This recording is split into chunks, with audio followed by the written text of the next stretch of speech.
es que hemos llegado a hablar con el mensajero para pedirle, por favor, haz que esto llegue. Entender qué es lo que querían nuestras clientas sí que es una de las cosas que hemos mantenido y hemos intentado ser muy fieles a eso. Y ahí es cuando metes la pata 100%. Porque si no te acabas convirtiendo en algo bastante personal. Los fails más gordos yo creo que los hemos tenido cuando hemos perdido la humildad y nos hemos venido arriba. Vivir no sabiendo el futuro es complicado. Frena, porque se te está yendo la cabeza. Bueno, bienvenidos a Inside Tech Founders by Startup Valencia. Esta es la primera edición y es un placer abrirlo con dos leyendas del emprendimiento, del mundo startup de la Comunidad Valenciana, Paco Tormo y Cristina Aristoy de Singularu. CEO, COO o como, porque estaba revisando también en LinkedIn y tú tenías ahí CEO, pero luego abajo era operaciones. ¿Cómo distribuís un poco eso? Bueno, ahora estamos los dos CEOs, sí que es verdad que durante la temporada yo estuve en la parte más de operaciones. Yo creo que ahora lo que pasa es que tenemos como muy separadas las responsabilidades, ¿no? O quién lleva a quién, ¿no? Sí, en realidad no ha cambiado mucho nada, pero es un tema de denominaciones, ¿eh? Antiguamente entendíamos que solo se podía ser uno y daba un poco igual, porque nos daba igual, siempre lo hemos llevado todo entre los dos, cada uno en un área. Y luego dijimos, oye, pues no tiene mucho sentido, aparte de que en realidad era como una especie de mito aquello de que tenía que ser uno, que no podían ser los dos. Y ya está. Y los dos CEO. Sí. Bastante. Sí, vale, tampoco nos importa demasiado. Exacto. Y un poco por empezar, yo me pongo en la piel del fundador que esté escuchando el podcast. Y ¿por qué tendría que escuchar este podcast, que además es la primera vez que estáis ambos juntos en un podcast? Bueno, yo creo que al final, no lo sé, al final yo creo que a nosotros lo que siempre nos ha ayudado es escuchar a gente que ha empezado, lo ha hecho y bueno, ha conseguido cosas. Sí que es cierto que aprendes mucho o hemos aprendido mucho escuchando gente contando sus experiencias, sus aciertos, sus problemas, sus penas y alegrías. Yo creo que eso siempre es bueno, ¿no? Las experiencias de otros y sobre todo al principio, ¿no? Que muchas veces empiezas con mucha ilusión, con muchas ganas, pero hay muchas dificultades, ¿no? Y te pueden decir ciertas cosas que tú te las quedas y te ayudan, que es lo que nos ha pasado. Sí, yo cuando alguien viene y me pregunta algo, le digo, a ver, yo no sé si te voy a ayudar, pero algo sí que voy a hacer es ahorrarte algo de dinero seguro. Porque cuando has pasado ya por determinadas estaciones que todos pasamos independientemente del negocio que hagamos, pues es curioso porque hay ideas de bombero que a todos se nos han ocurrido y que todos hemos querido ejecutar o hemos ejecutado porque nadie ha sido el pepito grillo que nos ha dicho en realidad es una mala idea. Y yo creo que si consigo ahorrarle algo de pasta, por decirle, por aquí ya hemos pasado y por aquí no se va bien, pues mejor. ¿En vuestro caso os ocurrió eso en alguno de los...? Sí, muchísimas veces. Muchas veces. Y hemos tenido mucha suerte que la gente ha sido muy generosa, que ha compartido con nosotros. Yo creo que esto es uno de los aprendizajes que nos llevamos y siempre que hemos podido lo hacemos, que la gente comparta el conocimiento, ¿no? Y en ese sentido a nosotros nos ha ayudado y yo creo que es por esto por lo que le recomendaría, oye, que si de esto saca una cosa ya es bueno. Sí. Pero a ver, seguro que ha habido alguna vez que no... Vale. Que os han dicho por aquí no, tal, y habéis dicho, no, nosotros tiramos por aquí. Sí, millones de veces. Y luego ha sido, ay, me lo dijo, sí. O cómo ha sido. A ver, yo me atrevería a decirte que todas las veces que no les hemos hecho caso, o que no hicimos caso a lo que nos decían en lanzadera, todas nos equivocamos. Pero así una en concreto es que ahora mismo me pillas, pero no sabría decirte, mira, no sé. La última sería, todos tendemos a desenfocarnos y a querer morder más de lo que podemos masticar, ¿no? Porque tú quieres hacerlo más grande. Y a nosotros mismos hace muy poco te hablo de la semana pasada, íbamos a hacer algo que nunca habíamos hecho y fuimos nosotros mismos lo que nos dijimos, frena, ¿sabes? Porque se te está yendo la cabeza, o sea, estás queriendo hacer algo que nunca has hecho por algo, ¿sabes? Y pues nos hemos ahorrado $500,000. Sí, seguramente. Un poco es también por la experiencia que hablabais, ¿no? De que le podéis aportar a quien esté escuchando esto o viéndolo. de tantos años, quizá ya no hace falta que venga nadie y os lo diga y sois vosotros mismos los que decís, vale, un poco de... Vamos a relativizar. Esta vez hemos sido nosotros, pero siempre hay alguna vez que Sí. te vas a llevar algo de los demás. Y yo diría, escucha a los que te dicen calma.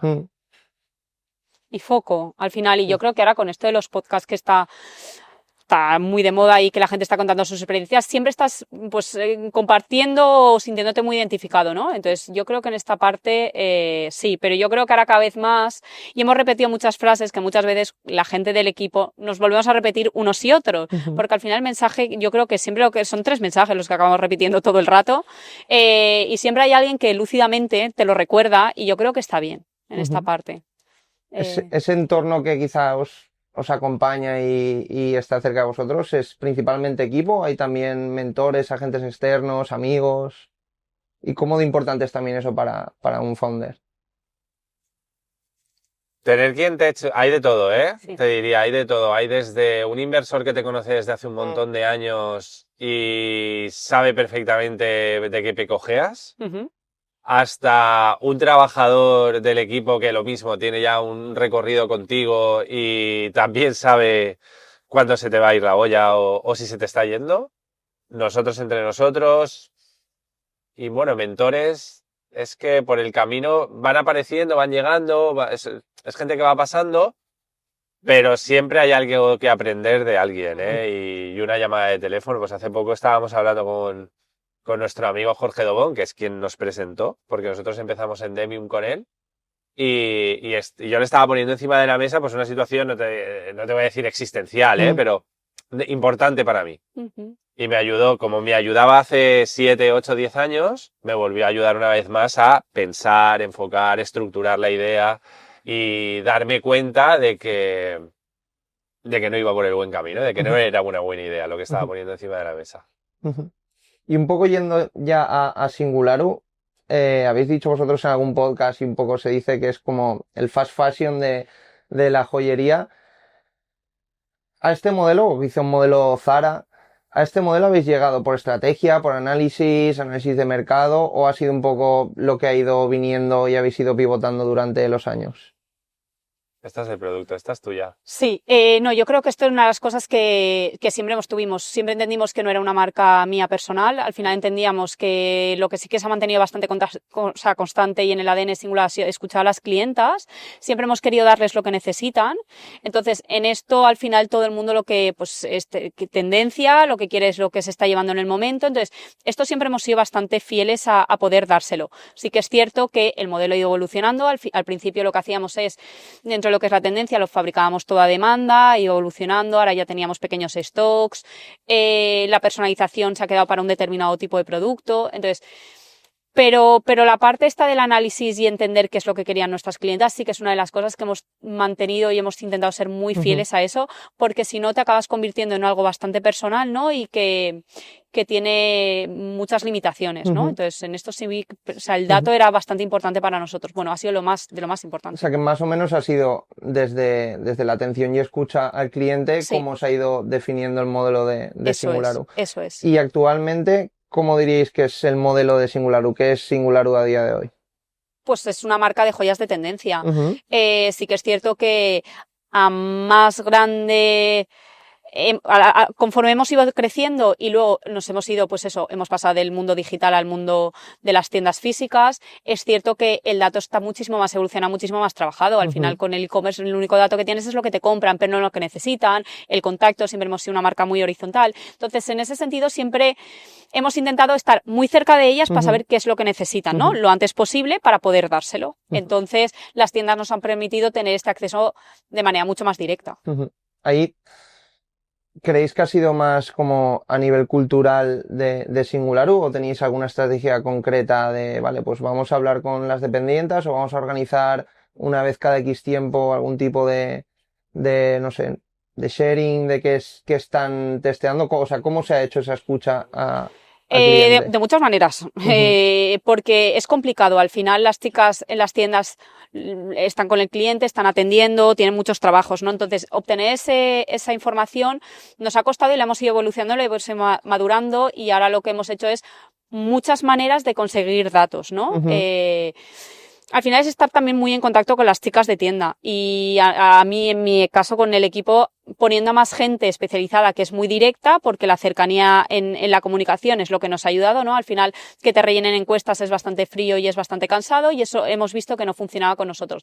Entonces, hacerlas mucho más cortas, mucho más personalizadas, mucho más centradas en determinados aspectos, es como nosotros estamos obteniendo esos datos, Ujú. ¿no? Y de manera recurrente. O sea que digamos que hay una parte más, entiendo que en la parte online es pura métrica Claro. y en la parte de tienda sí que es más personal Eso y demás. es mucho más constante y mucho más, pues eso, de personas, ¿no?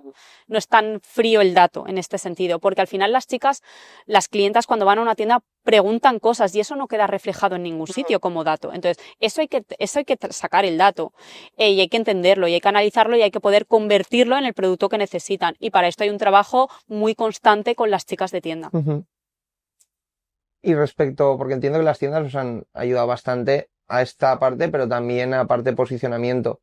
¿Qué inversión hacéis en branding? ¿Cómo lo medís internamente? ¿Cómo medís luego la vuelta o lo que os devuelve el mercado en cuanto a branding y posicionamiento? Esta Esta es yo. tuya. Vale, pues curiosamente, una de las primeras cosas que yo siempre he sido muy guerrero era con lo de no hipersegmentar Ujú, la inversión y el retorno, ujú, porque creo que si intentas buscar las respuestas en cosas muy concretas, te estás perdiendo la película grande. Entonces, no medimos exactamente qué vuelve de la inversión que hacemos en branding, por ejemplo, en hacer determinadas cosas, no lo sé, un vídeo, un tipo de foto, etcétera, etcétera. Sí, evidentemente medimos cuánto retorno de inversión tenemos de la publicidad que hacemos online y en todos los canales donde hacemos publicidad, pero por ejemplo ahí tampoco segmentamos por canal. ujú, ¿Sabes? No estamos buscando un ROI por canal, estamos buscando un ROI, el mixto de todo y entendiendo. Y al final, eh, todo nuestro retorno de inversión lo medimos también contra todas las ventas que hacemos.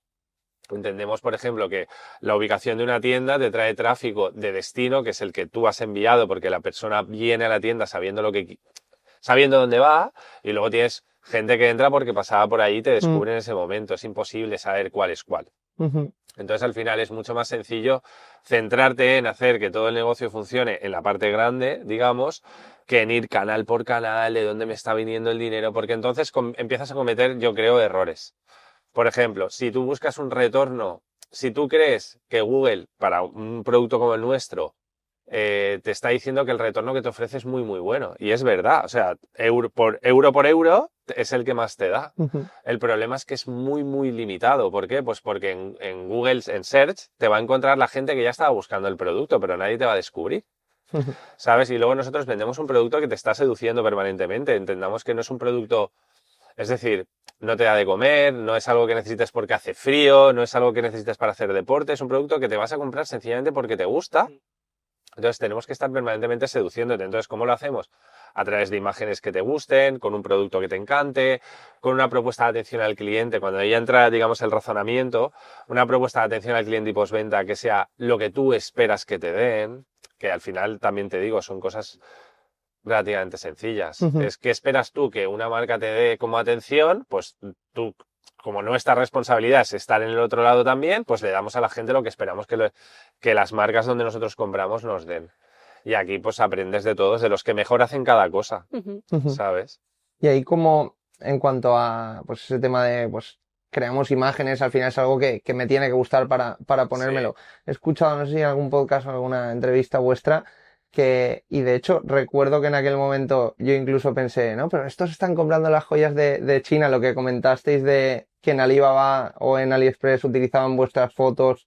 ¿Cómo sí. se, os han pasado más situaciones de este tipo y cómo se reacciona respecto a un tipo de situación así?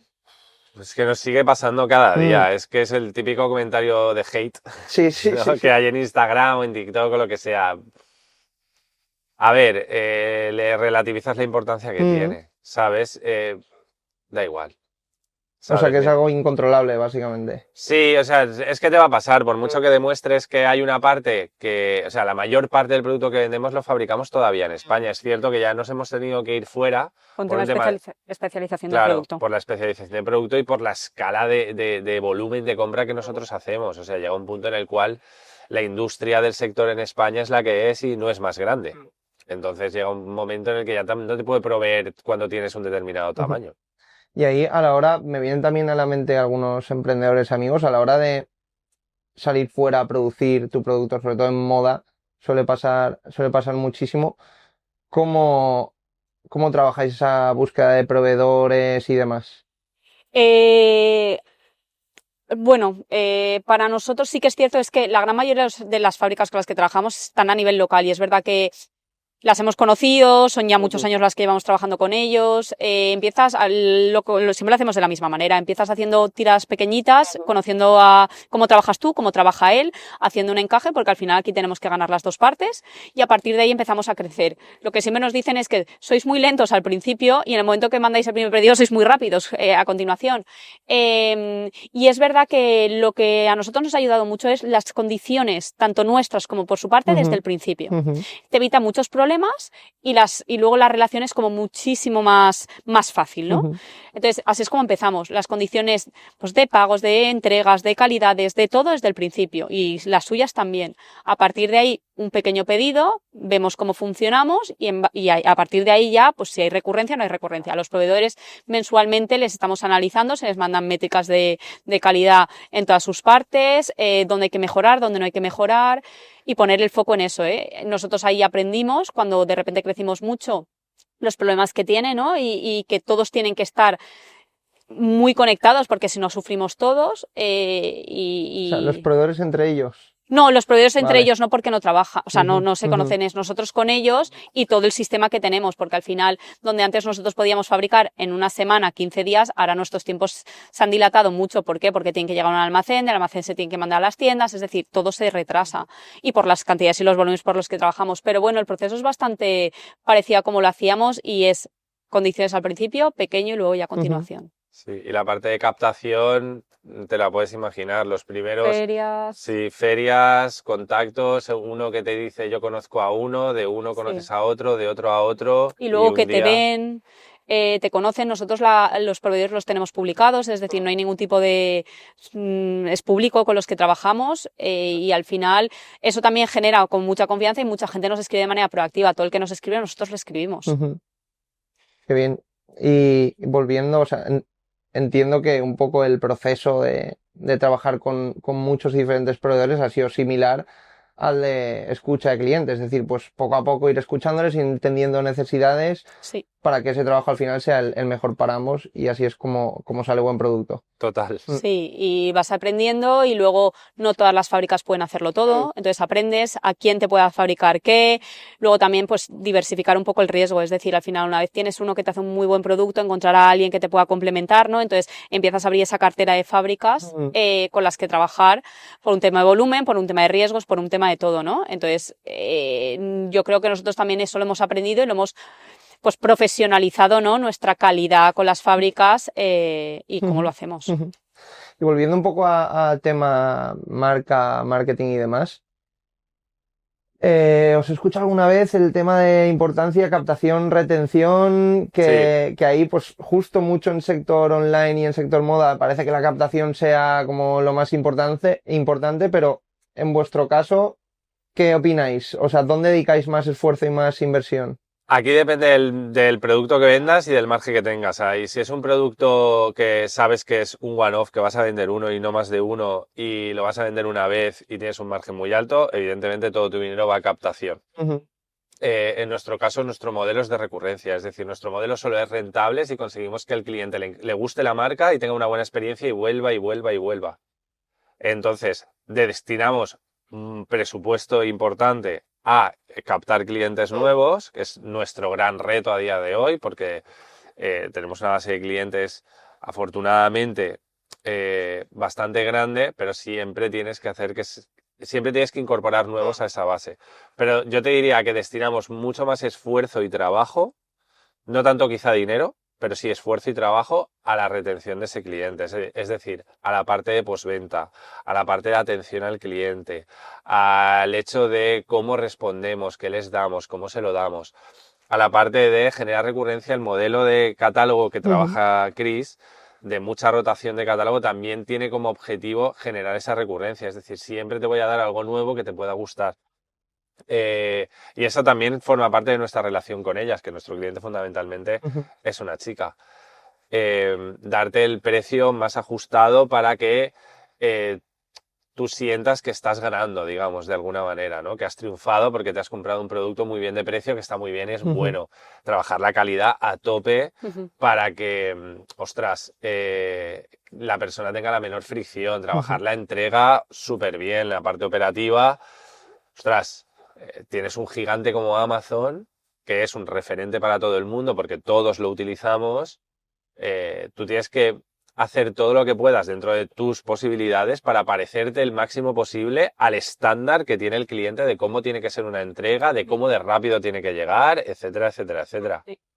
Entonces, yo te diría, es verdad que destinamos mucho dinero a captación, pero muchísimo más esfuerzo a retención. O sea, porcentaje pasta más a meter nuevos. Claro, Y- pero sobre todo porque al que ya tienes captado, hay canales como el email Mm, que tienen un coste relativamente bajo comparado con lo que viene a ser publicidad en Meta, ¿sabes? Entonces, pero por ejemplo, para hacer esos correos tenemos un equipo de 3 personas prácticamente full time, ¿sabes? ¿Por qué? Y súper focalizadas en tasas de apertura, tasas de clic, darles a ellas.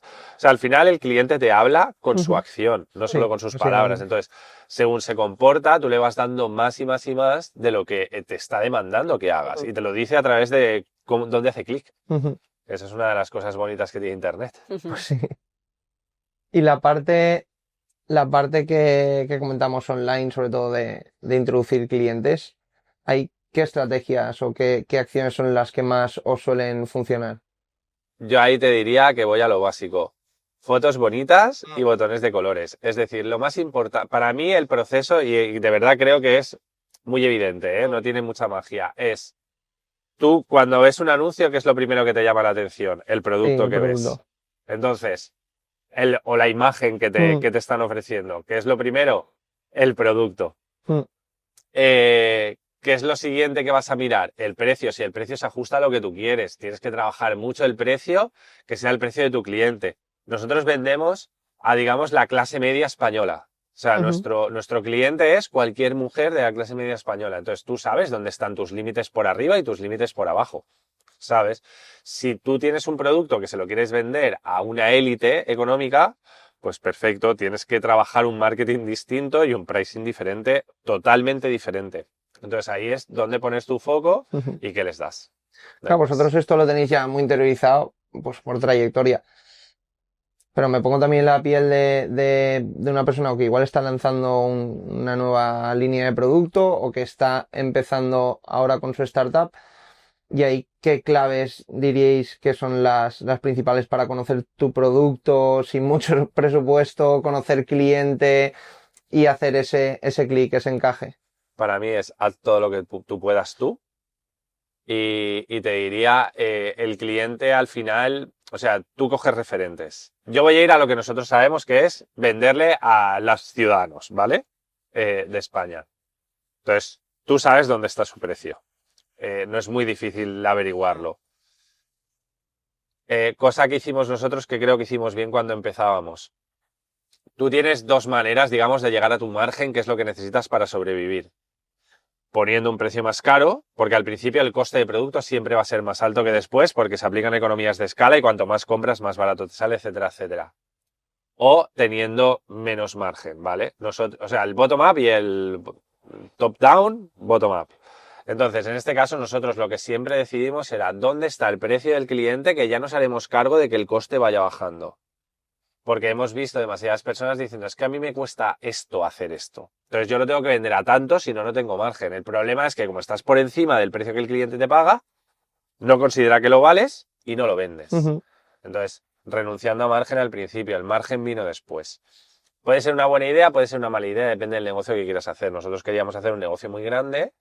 ¿Qué ocurre? Que esa falta de margen la tienes que financiar. ¿Cómo? Con ampliaciones de capital, es que no hay más. ¿Sabes? Es que, de verdad que es sota caballo. Sí, es ir jugando, sí. No hay, no con hay lo mucho que hay misterio. es... Y no te quieras parecer a los número uno.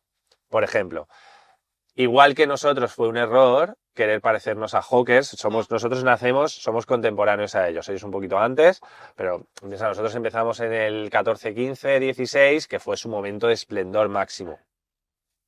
Querer parecerse a Hawkers en esa época para nosotros fue un error. Yo invertí demasiado en publicidad online y el mercado no me lo compraba porque no le estaba dando lo que quería.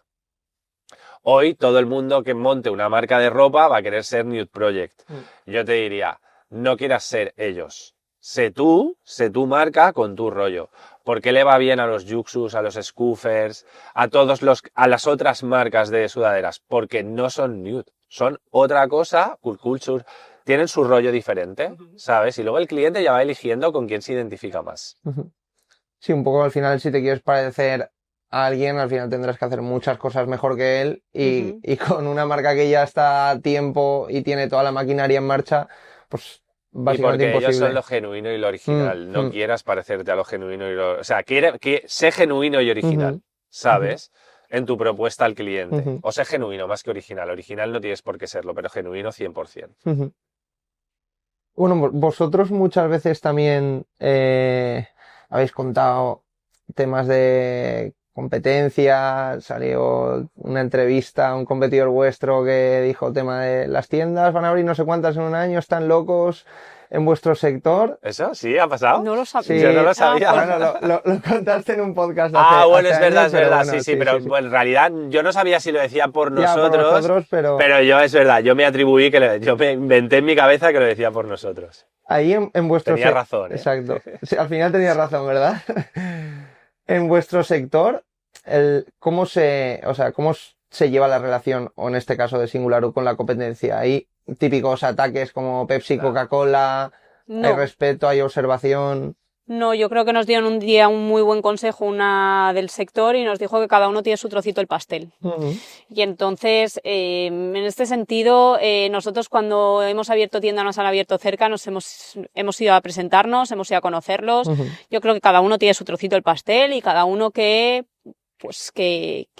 mire su parte, ¿no? Y a partir de ahí que hacerlo lo mejor posible. Yo creo que es bonito. De hecho, nosotros una de las cosas que siempre hemos dicho es en la calle en la que estamos en Valencia, la primera tienda que abrimos, que fue en Conde Salvatierra, no había muchas tiendas y a competidores nuestros les pedimos que se pusieran cerca nuestro, porque al final yo creo que es buena esa sinergia, creo que es bueno estar todos en un mismo sitio. Entonces, en esta parte, no. Yo creo que siempre ha sido bueno, creo que es un muy buen consejo que nos dieron. Y nosotros ahí nos hemos intentado siempre diferenciar mucho de lo que hace el resto de la competencia. Entonces, poca rivalidad, por lo menos por nuestra parte. Entonces, tranquilidad. Sí, pues, en el sector, sí. Yo creo que una de las cosas que sí que al principio tienes es, con los que empiezas, ver cómo sigues avanzando, ¿no? Cómo avanzan ellos y es como, no rivales, pero sí al final, pues el tema de, oye, si ellos van mejor, ¿por qué nosotros no vamos? Pero llega un momento que lo sano es cómo podemos mejorar, que si les va bien, a nosotros no nos tiene que ir bien, al final si les va mal no es un refugio para que a ti te vaya mal, ¿no? Entonces, céntrate en lo tuyo, haz las cosas bien y yo creo que al final poco a poco todo sale. ¿Y trabajáis en colaboraciones con otras marcas complementarias para lanzamientos y demás? Sí, una de ellas y con la que ya llevamos muchos años es con los de Mr. Bojo. Empezamos con relojes, gafas todos los años sacamos. Y en ese sentido yo creo que es muy bueno. Creo que nosotros somos especialistas en la parte de producto, de joyas. Creo que cuando vas de la mano que quieres hacer otro tipo complementario, ir de la mano del que sabe fabricarlo ayuda mucho. Y creo que la parte de compartir clientes, compartir sinergias en todos los ámbitos ayuda. Y yo creo que para nosotros ha sido una muy buena experiencia. Y bueno, un poco por cerrar el melón de tema marketing, branding y demás.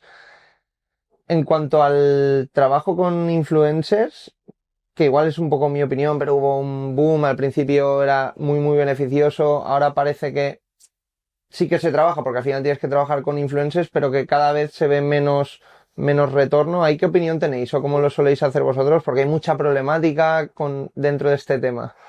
Buah, pues te voy a confesar una cosa. Es ahora cuando nosotros estamos empezando a entrar más fuerte en esa parte del sector. Es decir, no es porque no creyéramos antes, ¿eh? Siempre hemos pensado, al final las influencers son referentes, en nuestro caso pues, de moda, de estilo de vida, etcétera, etcétera. Y quienes seguimos a alguien, ¿no? Pero al final siempre todos, bueno, casi todos nos gusta a alguien a quien seguimos y se convierte en una especie de referente y nos gusta lo que hace, cómo se viste, lo que sea. Están ahí. Cuando la relación es transparente, yo creo que es una de las cosas que ahora ha cambiado mucho y es mucho mejor, es que ahora, cuando es publicidad y promoción de un producto, pues se dice y no pasa nada, ¿sabes? Porque todo el mundo es consciente de que el influencer vive de eso y es su trabajo. Pero ese influencer también, y creo que también forma parte del juego, sabe con quién quiere trabajar porque los valores de la marca o lo que esa marca transmite al público tiene que encajar con su audiencia. Entonces, ¿qué ocurre? Que ya no son caras que venden cosas y intentan colarle cualquier cosa a su público. Ellas en este caso respetan mucho, bueno, sus seguidores son su vida. Entonces, les dan lo que ellas creen que a sus seguidores les va a gustar. Y esa relación, yo por eso no creo que vaya para abajo, al contrario, yo creo que lo que pasa es que se está estructurando y empieza a tener mucho más sentido. Claro, porque si no, no tendría mucha lógica lo que estamos haciendo nosotros, que es que ahora es cuando estamos empezando a destinar de verdad mucho más presupuesto a eso. ¿Y ahí las buscáis vosotros? ¿Os buscan ellas a vosotros en alguna ocasión? Hay de todo. Sí, a ver, nosotros siempre en esa parte intentamos ser bastante proactivos. Al final intentas buscar a gente que comparta valores, el estilo de chica, a la audiencia, o si quieres hacer algo más específico, pues en Navidad nosotros pues metimos perfiles masculinos, ¿no? Porque al final queríamos ese momento de regalo y poder estar. Entonces al final yo creo que es encontrar, pero yo creo que ser proactiva y buscar a las chicas y que haya match entre las dos partes, entre la influencer y nosotros, creo que sí que es importante. Bastante interesante esto que has dicho del momento regalo, porque a veces igual si vas a lanzar una campaña en productos tan que al final hay en épocas del año que se venden mucho como el vuestro, regalo. como alguna marca de sandalias y demás, el encontrar ya no quién es el cliente, sino quién es el comprador, ¿cómo influye eso a la hora de estructurar una campaña de marketing o un lanzamiento? A ver, al final tú entiendes cuál es, o haces una aproximación, porque en realidad no hay un libro donde lo ponga ni nada, de qué tipo de persona está siguiendo a determinados perfiles, ¿sabes? Por cómo ese influencer se está proyectando hacia adelante. Entonces tú, por ejemplo, pongo un ejemplo que nos divirtió muchísimo, ¿vale? Y además es un chico de aquí de Valencia, que es Javi Masca, que es un chico que hace vídeos de humor que son muy divertidos. ¿Con Forvenius esta hora puede ser? Sí, bueno, hace de todo. Sí, es un hace... crack. La verdad es que el tío mola mogollón. Yo me parto y cada vez que me sale me alegra el día. Y quisimos hacer algo con él porque su approach, ¿no? Su manera de exponerse es súper divertida y nosotros también tenemos esa parte un poco cachonda de la marca. Y porque tiene un público muy, digamos, seguramente muy heterogéneo, pero también donde hay mucho chico. Y en época de regalo, al final, como ha comentado Chris, nosotros tenemos que captar un público que no es el nuestro de siempre, ¿sabes? No es la chica que se compra la joya para sí misma siempre, es un chico que no tiene ni por qué saber quién eres. Entonces utilizas ese tipo de perfiles o ese tipo de canales para que te descubra esa persona de una manera que es al estilo de quien te está ofreciendo ese contenido.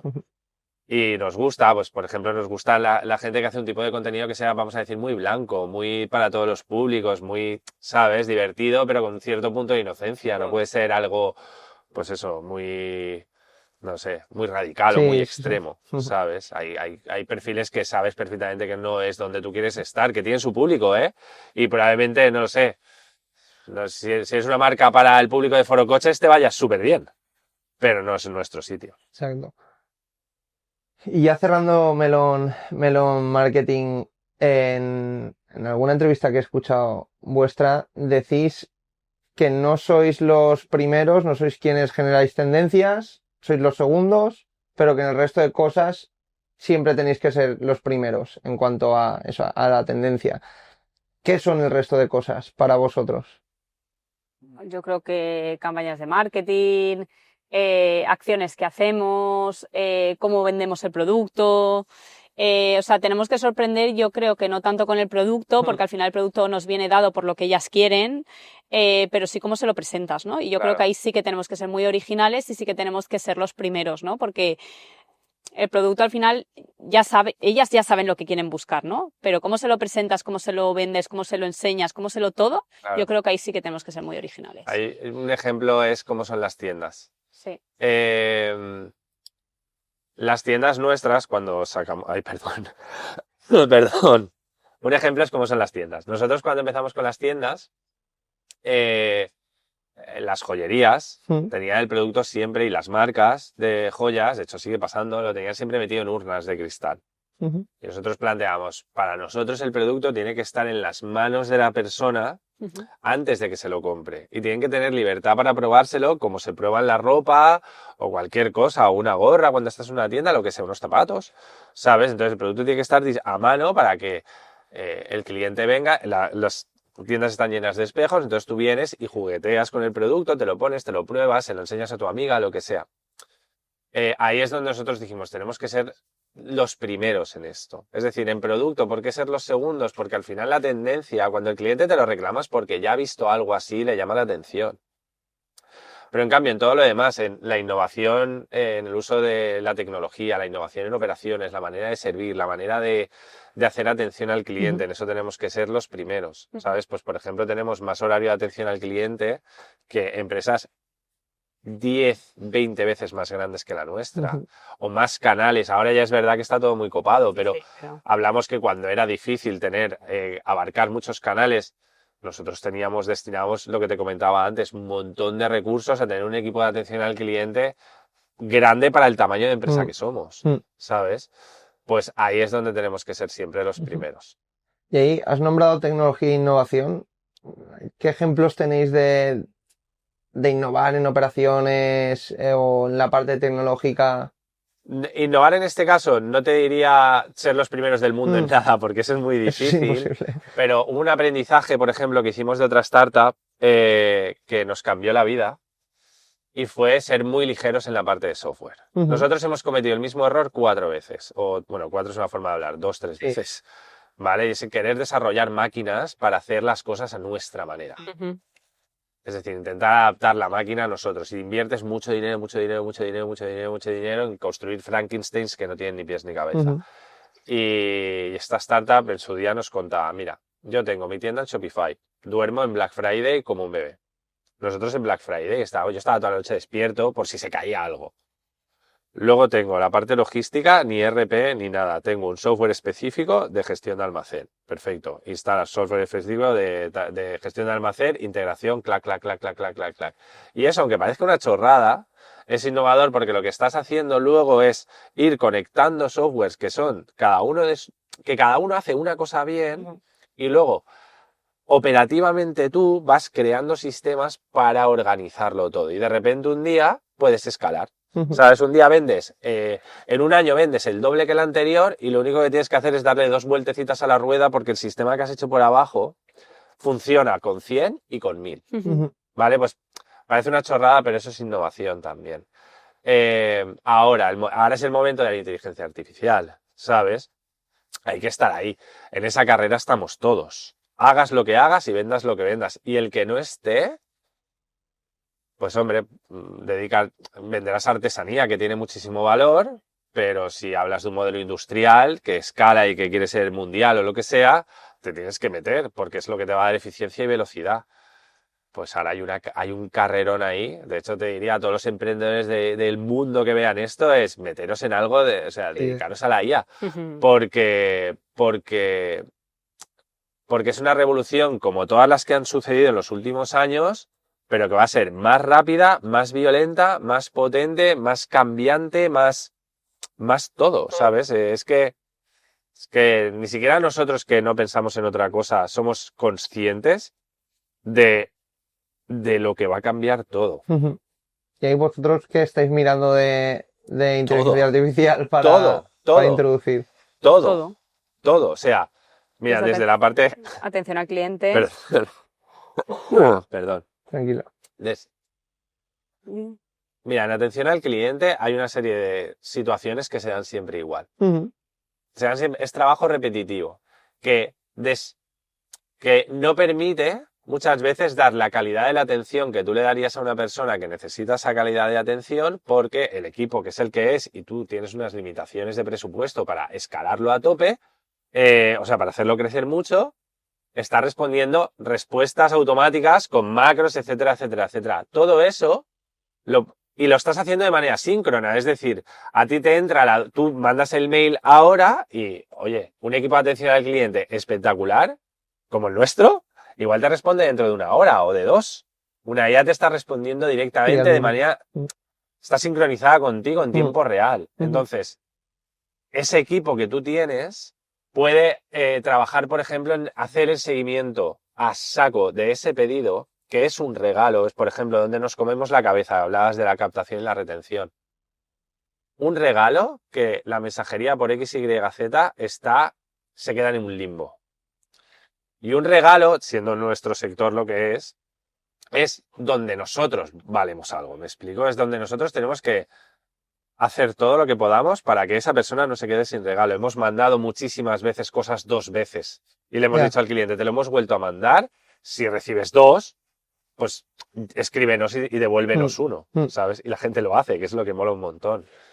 Pues podrán dedicar ese tiempo a hacer ese seguimiento que requiere estar llamando, sabiendo en qué agencia de reparto, de qué barrio, de qué ciudad está. Es que hemos llegado a hablar con el mensajero, ¿sabes? En la furgoneta, para pedirle, por favor, tío, por favor, haz que esto llegue. Y mola porque cuando llegas hasta ahí, llega, ¿sabes? Sí. Y uno a uno, cada una de esas personas van a decir cosas. Pues ahí está la IA. En análisis de datos. Generamos un volumen de datos brutal. Enorme. Son millones y millones de puntos. Tú puedes hacerte las gráficas que tú quieras. La IA es capaz de ver todo eso, interpretarlo y analizando. Resumir documentos. ¿Sabes? No lo sé. Es que todos los departamentos están usando la inteligencia artificial hoy. Desde legal a producto... a marketing, es que está en todas partes. Sí, incluso también entiendo que dentro de no mucho llegará al retail también cosas de IA, de probarte igual productos que no tienes en la propia tienda o no sé. Lo que sea, de otras es que marcas. en todas partes va. Pensemos que esto es. Sí, es HAL 9000, es Terminator. ¿Sabes lo que te quiere decir? Entra y lo va a cambiar todo como en su día lo cambió Internet. Es que a veces lo decían y yo no me costaba asimilarlo hace unos meses. Porque te ponía 6 dedos en una mano. Pero es que hoy te hace vídeos hiperrealistas. ¿Qué va a ser capaz de hacer dentro de 3 meses? Es que no lo sabes. ¿Sabes? Entonces todo eso supone un cambio brutal. ¿Y cuál es la oportunidad? Que donde antes necesitabas 30, ahora necesitas 3. Y lo que dicen, con la IA vamos a ver un montón de personas que ellas solas se montan un negocio gigante, que es el equivalente casi a una multinacional, ¿sabes? ¿Por qué? Pues porque tienes el equivalente a miles y miles y miles y miles de agentes trabajando para ti. Es que es muy fuerte. Es que en el propio ecosistema tenemos ya startups que yo cuando hablo con ellos, por ejemplo, Stefano de Colivides, como lo tiene todo, lo que hace 4 personas es lo que hacía antes con 15, 20... Claro, y vas escalando. Y al final, ¿qué te permite eso? ¿Dónde está la oportunidad? Que yo le cuento al equipo, le digo, chicos, imaginaos que somos los que estamos, pero somos 3, 4, 5 veces más grandes. ¿Sabes? Es que el valor que adquieres como profesional es tan alto, ¿sabes? Que es que no hay otra. Vas a ganar un montón de dinero más. ¿Sabes? Sí, también eso que aún no nos imaginamos ni lo que vamos a poder hacer en 6 meses. Tampoco en tanto... Por ejemplo, en branding, una persona del equipo de branding, ahora, claro, cuando ha visto que la IA es capaz de entender sus ideas y entenderlas, asimilarlas y le proyecta, ¿no? Le presenta la imagen que él tiene en la cabeza, se lo pone delante. Claro, es que dice, mi capacidad de crear se multiplica por n veces elevado a x, y, z, ¿sabes? O sea, es que es muy bestia. Entonces yo lo que le digo a todo el mundo es, a un emprendedor evidentemente no hace falta que se lo digas porque ya lo sabe. Pero a quien no lo es, de verdad, abrázala, quiérela, hazla tuya, ¿sabes? Y explótala porque te va a devolver todo. Parece Es muy guay. que ni siquiera damos para llegar a entender y aplicar todo lo que está saliendo tan rápido. Abro Sí, Instagram sí, o LinkedIn o TikTok y es como, hoy que puedes todo. meter una figura en un vídeo para el tema de branding. Luego me salió también una chica una niña de 14 años, creo, 13, que le gusta mucho Harry Potter y había hecho como una landing solo con IA de Claro. todas las películas de Harry Potter y demás. Es una locura. Sí, sí, y eso es lo que se le ocurrió a esa niña. Imagínate a Sí. cualquiera con su creatividad y su imaginación. Es que, ostras, estamos en un momento tan divertido. Mm. Van a pasar tantas Sí, cosas, la sí, gente sí, va a hacer tal cual. tantas cosas tan chulas que es que de verdad yo tengo muchas ganas de que sea el año que viene, ¿sabes lo que te quiero decir? Para ver qué ha pasado. Ahora estamos todos con la chorrada esta de hacer el estudio Ghibli o Sí, sí. hacernos nuestro propio superhéroe muñequito, tal, pero que habrá la semana que viene, Ya, tal ¿sabes? cual. Es que es súper guay. Tal cual. Y ahí un poco, digamos que la IA es como el nuevo e-commerce o la nueva bueno, no, es como el nuevo internet, digamos, sí. Pero vosotros iba porque vosotros erais una marca 100% digital al inicio y fue, entre comillas, alguno podría como dar un paso para atrás, pasar a tiendas. ¿Por qué decidisteis pasar a tiendas? Y luego también, ¿cuál ha sido el máximo en un año de tiendas que habéis abierto? Esa tiene trampa, ¿eh? Esa tiene un poco de trampa, sí. Ahora ahí vamos. A ver, al final nosotros entendíamos que nuestro cliente no solo estaba en el mundo digital. Y hay muchos momentos que con el mundo digital no llegas, ¿no? Si tú tienes un cumpleaños de hoy para hoy, nosotros no estábamos para todos esos momentos, ¿no? Entonces, al final entiendes tu cliente cuáles son sus necesidades, dónde está, cómo compra. Y hay una parte de tienda de ocio que nosotros tampoco podíamos le podíamos dar a nuestro cliente, entonces entendíamos que eran canales muy distintos, pero muy complementarios, ¿no? Y a partir de ahí nosotros lo que hicimos fue un primer test que salió muy bien y a partir de ahí empezamos con la expansión en tienda. ¿Cuándo fue el año que más tiendas abrimos? No lo sé, Cuando no me la acuerdo. liamos. 2022, Perdón. ¿no? Sí, 2022. Sí, en 2022, mira, hablando como comentábamos antes, lo de morder todo lo que puedas masticar, ¿no? O venirte muy arriba cuando de repente todo va bien y no tener templanza y calma. 2022 nos vinimos muy arriba, duplicamos puntos de venta. Teníamos, bueno, más que duplicamos, teníamos 21 y abrimos 25 tiendas. Y encima montamos, yo te diría, casi 2/3 Al en final los de últimos año. 4 meses del año. Pues tú vas tirando, tú quieres crecer, quieres más, y la liamos muchísimo. ¿Por qué? Pues porque la máquina no estaba preparada para soportar ese nivel, esa bestiada, ¿sabes? Ni a nivel financiero, ni a nivel operativo, ni a nivel de proveedores, ni a nivel de estructura, ni a nivel de nada. ¿Qué pasó? Que sí, crecimos un montón, vendimos una barbaridad. Esa Navidad fue espectacular y pensábamos, o sea, flotábamos. Pero luego llegó enero y empezaban a faltar cosas, febrero y se empezaban a romper cosas, marzo, ¿sabes? O sea, y lo que provocó eso es que toda la primera parte del 23 fueron, pues yo te diría, uno de los 6 meses más difíciles que hemos vivido nosotros, donde el reto era básicamente, Poner todo en orden otra vez. claro, ordenarlo todo porque habíamos puesto en riesgo todo. O sea, todo es que nos exponíamos a una situación bastante crítica a todos los niveles. Lo salvamos, súper bien, y 23 segunda parte y 24 han sido años mucho más de... Consolidación. Exacto, de Sí. consolidar por abajo y construir por abajo, y es súper bien. Y ahí, a mí, y entiendo también que al founder que esté escuchando, lo que me interesa es esa parte de cuando vienen curvas, ya sea por ambición, crecimiento, porque igual levantas ronda y de repente quieres contratar a 100 personas. ¿Cuáles son las prioridades y las claves para salvarlo? Para decir, vale, vamos a seguir y el barco sigue a flote. Buah. A ver, salvarlo es objetivos, es qué números necesitas conseguir para que la empresa siga. Y con esto lo que nosotros fuimos muy francos con todo el equipo se focalizó en a qué números teníamos que llegar, los números los seguíamos muy de cerca y focalizamos a todo el equipo en la parte de números.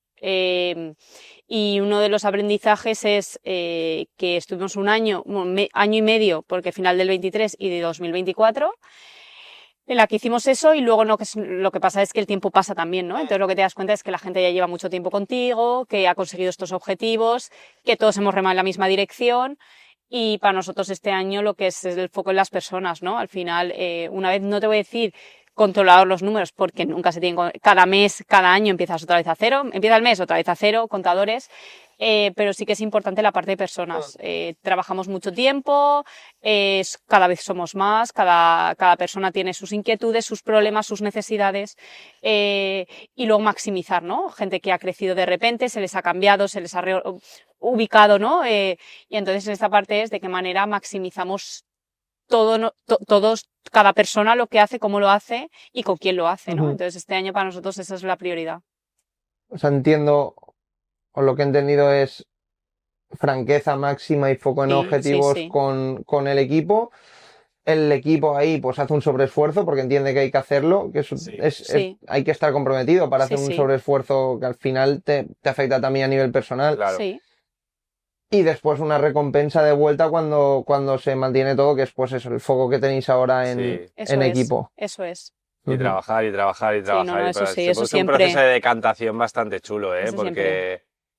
porque ahí es cuando de verdad uno demuestra de verdad si quiere o no, ¿sabes? Y lo bonito es que cuando sales del hoyo, los que han querido, es decir, los que se han volcado, pues ven un poco también, porque tienes que compartir, ¿sabes? Los frutos que da ese esfuerzo. Cuando sales, afortunadamente es que nosotros, toco madera, hemos salido de todas. Sí, sí. Pero es que te van a pasar 1000, Millones. ¿sabes? 1000. Sí. Es que hemos estado a punto de cerrar 4 veces. ¿Cuál diríais que ha sido el máximo sacrificio que habéis tenido que hacer durante el viaje y sobre todo también al inicio? Pues yo creo que voy a vivir menos. A ver, renuncias a muchas cosas y renuncias a título personal y renuncias a título profesional. Es decir, las startups al principio son todas muy inestables, no sabes lo que va a pasar, vivir no sabiendo el futuro es complicado. Tú tienes un objetivo, pero nadie te lo asegura. Yo creo que eso es bastante lastra a nivel personal. Y los sacrificios que haces de tener que dejar de hacer muchas cosas. Yo en mi caso empecé muy joven y pues cuando son tonterías, ¿no? Pero cuando mis amigas estaban en una etapa, yo estaba haciendo otra. Ni nadie lo entendía lo que estaba haciendo, ¿no? Entonces al final también te genera como muchas discusiones con mucha gente, con el entorno de amigas, con el entorno de familia. Y al final tú lo ves que tienes muy claro tu objetivo, piensas que eres capaz de conseguirlo y peleas por eso, ¿no? Pero parece que vayas tú contra el mundo. Ayuda mucho cuando de repente te rodeas, pues, sitios como Demium, como Lanzadera, ¿no? Que más o menos todo el mundo está y parece que no estés solo, ¿no? Pero sí que es verdad que renuncias a mucho. Y luego, pues cuando tienes familia también renuncias a tiempo. Es decir, el tiempo que estás que sea de calidad, ¿no? Pero ahí te tienes que quitar de cosas muchas veces. Y hay gente que no está dispuesta a hacer eso. Y yo creo que al final todo vale, ¿no? Pero si lo haces, sabes que lo tienes que hacer. Y lo que no puedes hacer es pensar que te lo estás dejando, ¿no? Al final es algo que está en ello, ¿no? O sea, que lo aceptas. Sí, que forma y parte. Sí, es eso es. inherente al tema. Eso Es que es. a medio gas no vas a ir a ninguna parte. De 9 a 5 no vas a ir al principio, ¿eh? No vas a ir a ninguna parte. Entonces, yo, por ejemplo, en mi caso, siempre... yo soy muy de referentes, ¿vale? O sea, yo soy muy fan de todo.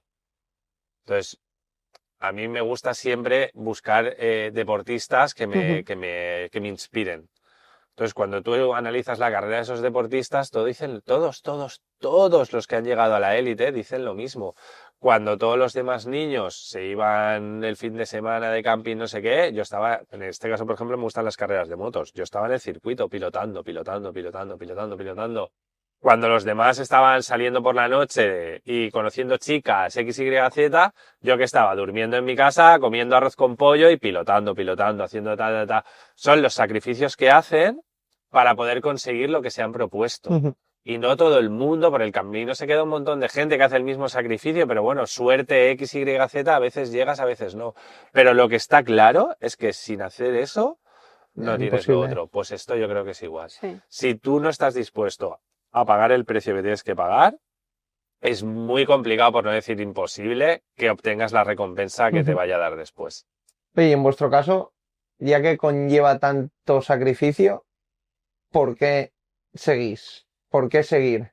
Porque vale la pena, porque Sí. lo tienes dentro. Bueno, y porque yo creo que hay una evolución, hay unos aprendizajes, hay una maduración de todo. Ahora, pues mi trabajo en mi caso ya no es tanto ejecutar, hago otras cosas, ¿no?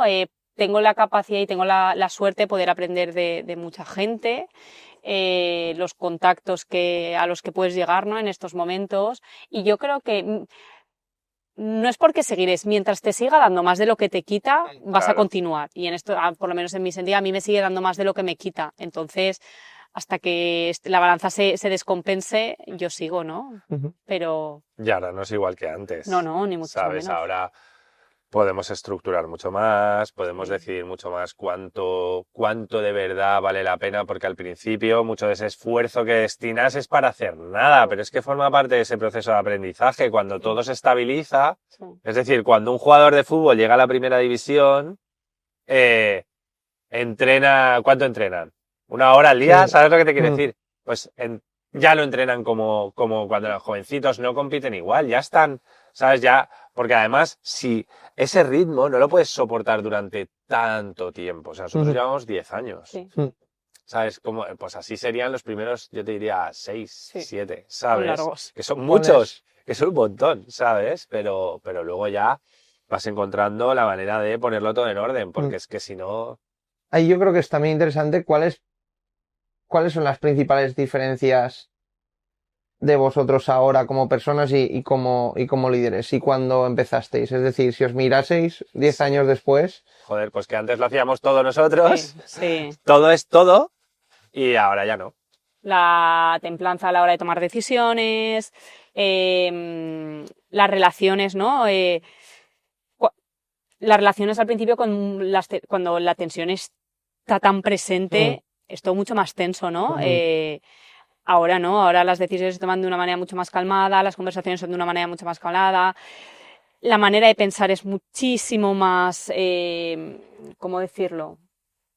Pues de Estructurada. calidad, ¿no? O de estructurada, ¿no? Entonces, bueno, pues como todo, ¿no? Cuando a una persona mayor le dices que te cambia, pues a la hora de tomar decisiones, ¿no? La manera de comportarse, todo. Pero yo creo que la experiencia y las relaciones, Sí, y antes cada jugada que hacíamos era all-in. sí, sí. Era todo nada, todo Sí, nada, sí. todo nada, todo nada. ¿Lo habéis oído eso? Lo ha oído todo el mundo un montón de veces escuchando, Mm. pues esto, a la gente que ha ido haciendo cosas al principio es todo o nada, todo o nada. Eso es vivir al límite, Sí. ¿sabes? Entonces vas al límite. Con los años Ujú. ya no va, o sea, ahora mismo una estructura de 250 personas trabajando a nivel de responsabilidad, las fábricas que Sí, sí, dependen de todo. ti, etcétera, etcétera, no sé cuánta gente depende de las decisiones que tomamos, pero cientos de personas, su Ujú. vida depende de que no te equivoques mucho, entonces tú tampoco vas all in, all in, all in, porque las consecuencias no las pagas Mm. solo tú, No. ¿sabes? Las paga muchísima gente, entonces digamos que tus apuestas son mucho más calmadas, son mucho menos agresivas. Ujú.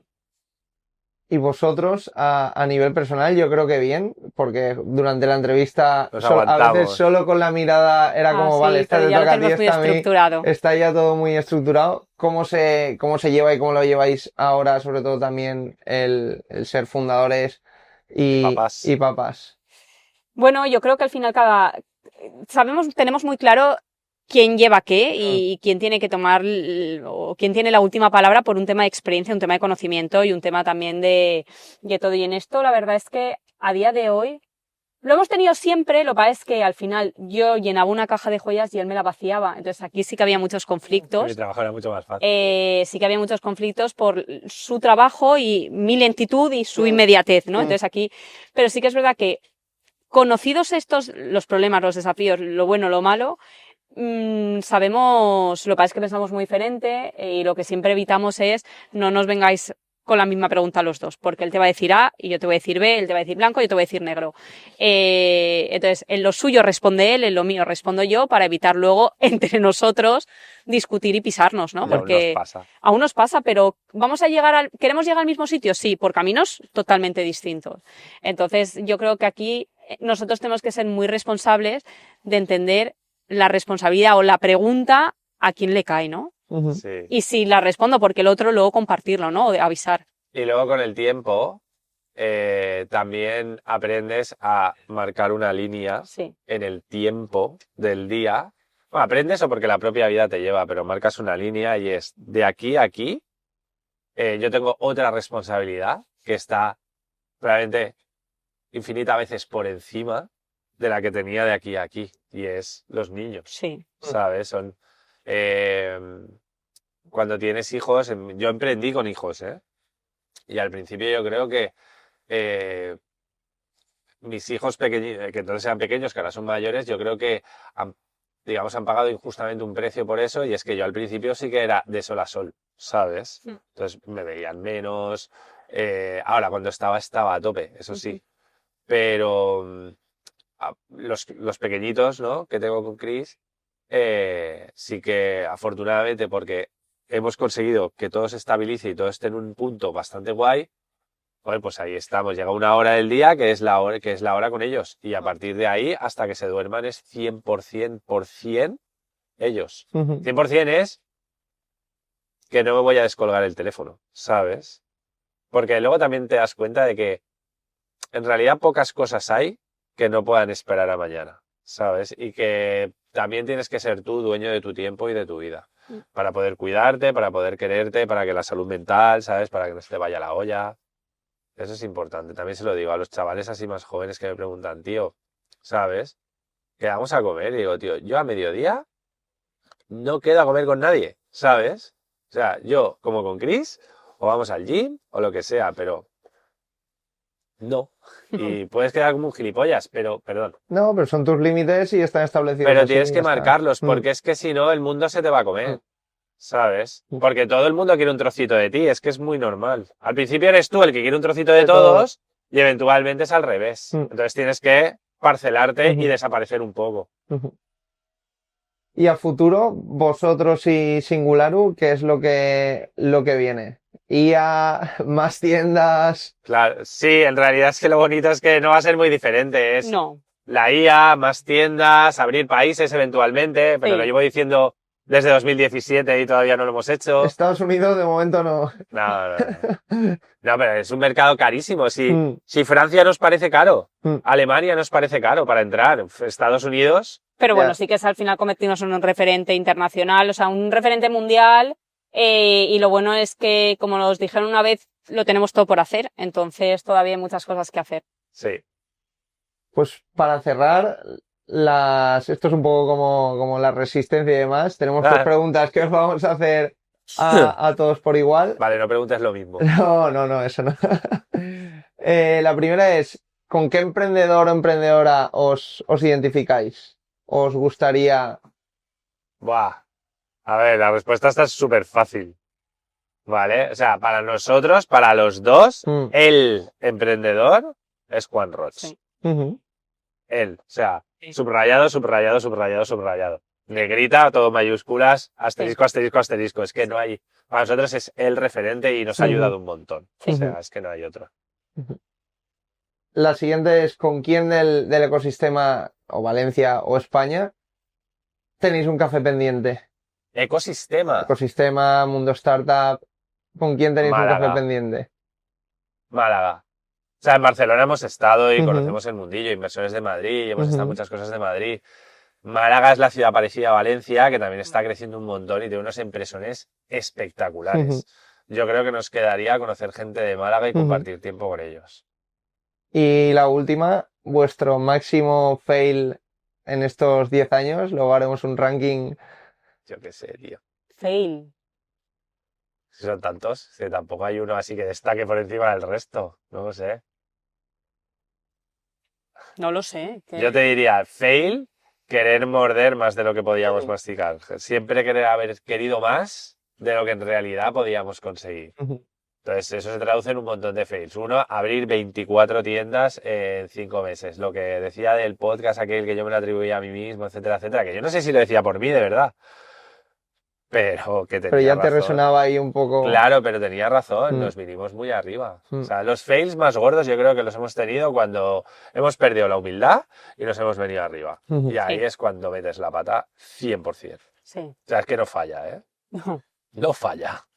Sí, o querer hacer cosas que no entendemos o no controlamos y pierdes el foco. Fails, pues cuando estaba de moda toda la parte de cosmética beauty, nosotros hicimos unos labiales. Y aquí es donde entendimos que es que nosotros hacemos joyas. Oye, ves de la mano y hace una colaboración con una marca de cosmética, ¿no? Pero es que la gente no te relaciona, no era un producto que tal. Entonces estas cosas de perder el foco, nosotros es uno de nuestros fails, Sí. que en todos los ámbitos, en la parte de producto, en la parte de marketing, en la parte de todo. Ahí, Todo. sí, Sí, hemos hecho total. buenas cagadas. Y caras. Pues Sí. Paco, Cristina, muchas gracias. Ha sido Gracias un a ti. placer Placer. teneros aquí y abrir con vosotros el podcast y sobre todo el primer episodio que fuese con vosotros. Muchas Esperamos en unos años teneros aquí ya con la Ojalá. expansión internacional otra vez y que Muy digáis, bien. pues hemos abierto en 6 países. Ojalá. Muy bien, ojalá, porque a ver si deja de ser mentira de una vez. No, mentira no es, Pero pero es que siempre digo, este año sí, pero luego es que no. vamos lentos, Pero bueno, pero vamos. hay que morder la manzana. Exacto, lo que puedas masticar, es muy importante, de verdad. Exacto, pues muchas gracias. Muchas gracias, A ti. un placer. luego. Igualmente.